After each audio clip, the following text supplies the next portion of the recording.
Lubos-lubos ang pasasalamat ng vocal group na Formula 5 sa katatapos lamang na kanilang matagumpay na versions concert na isinagawa sa isang event place sa Cubao, Quezon City.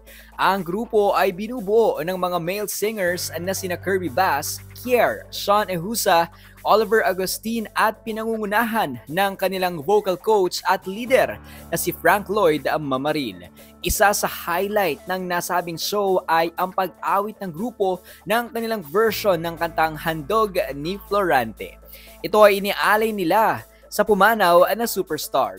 Bukod sa kanilang grupo, may kanya-kanya ding spotlight ang 5 singers. Ang Formula 5 ay unti-unti nang nakikilala sa industriya ng musika dahil na din sa kanilang mga sariling interpretasyon ng mga kilalang OPM at classic songs.